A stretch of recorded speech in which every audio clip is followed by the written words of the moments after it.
नमस्कार मंडळी, प्रीताज किचन मध्ये तुम्हा सर्वांचे स्वागत आहे. तर मंडळी, उन्हाळा सुरू झालेला आहे आणि आता आपण उन्हाळ्यातील वाळवणाच्या रेसिपी बघणार आहोत. त्याची सिरीज सुरू करणार आहोत. तर उन्हाळ्यामध्ये प्रत्येक ठिकाणी उन्हाळ्यामध्ये सांडगे केले जातात. तर आपण सांडगेची रेसिपी सर्वात प्रथम बघणार आहोत.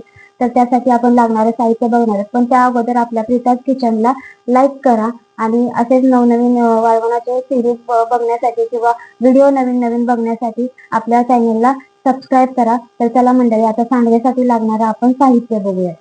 तर मंडळी, इथे मी मटकीची डाळ घेतलेली आहे. काही ठिकाणी मंडळी फक्त मटकीचे देखील सांडगे केले जातात. तर इथं आपण 3 डाळी वापरून सांडगे करणार आहोत. तर इथे मी पावशेर मटकीची डाळ घेतलेली आहे, म्हणजे 250 ग्रॅम मटकीची डाळ घेतलेली आहे.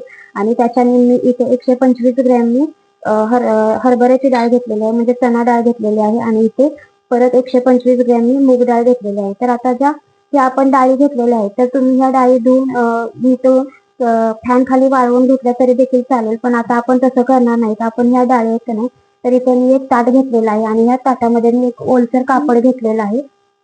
आणि या कापडावर आपण ज्या या डाळी घेतलेल्या आहेत त्या अशा टाकून घ्यायच्या आहेत आणि या डाळी अशा पुसून घ्यायच्या आहेत डाळींना आणि या ताटामध्ये पसरवून फॅन खाली 5 ते 10 मिनिटं ठेवून घ्यायची आहे. तर ही डाळ मी अशी चोळून घेत आहे आणि अशी चोळून घेतल्यामुळे ह्या डाळीला जे एक पावडर लावलेले असते किंवा जो डाळीवर स्टार्च असतो तो निघून जातो. आणि अशी चोळून घेऊन या ताटामध्ये आपल्याला पसरून टाकायची आहे आणि ही डाळ फॅन खाली आपल्याला सुकत ठेवायची आहे, कारण डाळ ओलसर झालेली आहे. त्यामुळं डाळ आपल्याला पसरून टाकून घ्यायची आहे. फॅन खाली वाळवून घ्यायची आहे डाळ अशी. आणि अशाच बाकीच्या देखील डाळी मी पुसून घेऊन एका ताटामध्ये दुसऱ्या 2 ताटांमध्ये पसरून घेत आहे. तर डाळी आपल्याला अशा पसरून का घ्यायच्या आहेत आणि आपण डाळी थोड्याशा ओलसर केलेल्या आहेत. जर डाळी ओलसर करून तुम्ही लगेच याची भरड काढून घेतली तर ही डाळ जी आहे ते सांडगे केल्यानंतर सांडग्यांना कीड लागते. त्यामुळे हे सर्व असं पसरून घ्यायचं आहे आणि फॅन खाली ठेवून थोडंसं वाळवून घेऊन मग याचे गिरणीमधून भरड काढून आणायचे आहे. तर मंडळी, अशा प्रकारे या डाळी फडक्यामध्ये पुसून घेऊन नंतर फॅन खाली एका ताटामध्ये पसरून सगळ्या वाळवून घेतलेल्या आहेत. तर आता तुमच्याकडे जर घरगुती गिरण असेल तर तुम्ही त्याच्यावर याची भरड काढली तरी देखील चालेल. पण माझ्याकडे जी गिरण आहे त्याच्यामध्ये जो याची चाळण असते ती नाहीये, त्यामुळे मी याची भरड मिक्सर मधूनच काढून घेणार आहे. आणि ही आपण आता भरड काढून तर मंडळी, इथे मी मिक्सरला भरड काढलेली आहे. तर बघा, इथे एकदम अशी जाडसर काढायची आहे, म्हणजे जसा आपला रवा असतो तशी. त्याच्यापेक्षा थोडीशी जरी तुम्ही जाड काढली तरी देखील चालेल, अशी भरड काढून घ्यायची. आणि आता यासाठी लागणारा आपण मसाला बघूया. तर इथे मसाल्यामध्ये मी कलरसाठी बेडगी मिरची पावडर घेतलेली आहे. त्याच्यानंतर इथे मी लाल तिखट घेतलेलं आहे, हळद घेतलेली आहे, हिंग, धनेपूड आणि ते चवीनुसार मीठ घेतलेलं आहे. तर आता ओला मसाला करण्यासाठी इथे मी लसूण जिरं घेतलेलं आहे.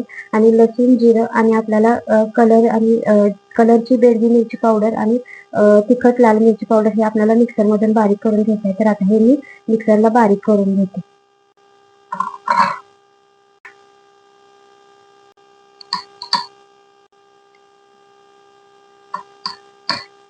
आता आपल्याला याच्यामध्ये थोडंसं पाणी ऍड करायचं आहे, जेणेकरून लसूण व्यवस्थित बारीक होईल. आणि आता हे आपण बारीक करून घेऊया. हे आता मी मिक्सरला बारीक करून घेतलेलं आहे आणि जास्त देखील बारीक करायचं नाही. लसूण त्याच्यामध्ये थोडासा दिसेल असा राहिला तरी देखील चालू शकते. आणि आता आपण पीठ मळायला घेऊया. तरी त्यांनी पीठ मळायला घेतलेलं आहे. तर या पिठामध्ये आता आपण जे मसाले घेतलेले होते, हळद, हिंग, धने पावडर आणि चवीनुसार मीठ, ते आपण याच्यामध्ये ऍड करायचं आहे. आणि जो आपण मिक्सरला मसाला बारीक करून घेतलेला होता तो देखील याच्यामध्ये ऍड करायचा आहे. हे सर्व मिक्स करून याच्यामध्ये थोडं थोडं पाणी ओतून हे आपल्याला कठीण असं मळून घ्यायचं आहे. जास्त देखील कठीण मळून घ्यायचं नाही आणि जास्त सैलसर देखील मळून घ्यायचं नाही, मीडियम मध्ये मळून घ्यायचं आहे. जेणेकरून जर तुम्ही कठीण मळलं तर मग परत नंतर त्याच्यामध्ये इथे मी हे सगळं मिक्स करून घेतलेलं आहे. तर आता याच्यामध्ये आपण थोडं थोडं पाणी मिक्स करून हे पीठ मळून घेऊया.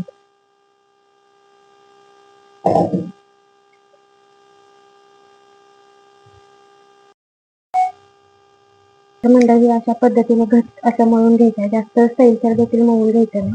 आणि आता इथे हे मळून झालेलं आहे. तर आता मी हे एका भांड्यामध्ये काढून ठेवणार आहे. आता याला मी पाणी लावून घेतलेलं आहे. आता हे आपल्याला 3 ते 4 तास भिजत ठेवायचं आहे. छान असं भिजल्यानंतर आता आपण याच्यानंतर मग सांडगे पाडूयात. तर मंडळी आता पीठ भिजायला घालून एक 4 तास झालेले आहेत.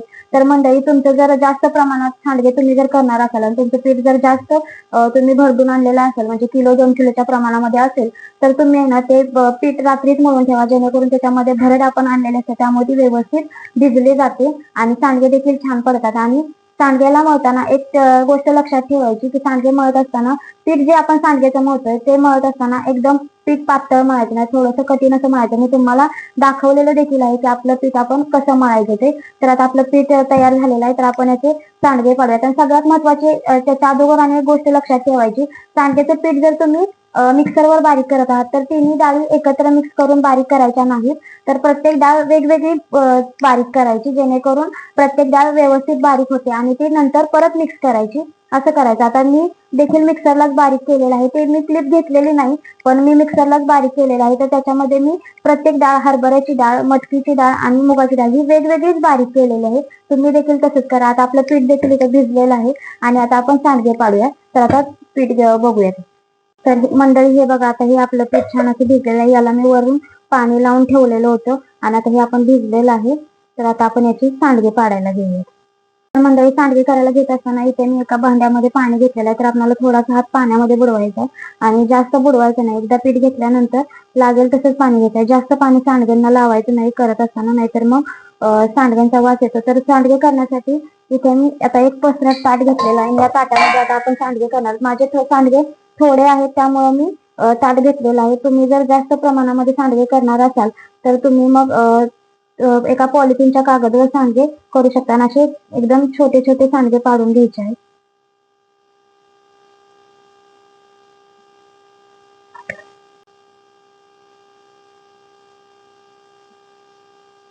जर पीठ हाताला चिटकत आहे असं तुम्हाला वाटत असेल तर तुम्ही थोडासा हात असा एक बोट पाण्यामध्ये बुडवून घ्यायचं आणि परत सांडगे असे छोटे छोटे तोडायचे. सांडगे एकदम लहानच तोडायचे. तुम्ही जर असे मोठे मोठे सांडगे तोडले तर त्याच्यामधले आपण भाजी करत असताना सांडगे व्यवस्थित शिजले जात नाहीत आणि थोडेसे अर्धे कच्चे राहतात एक लहान मोठे सांडगे केल्यानंतर.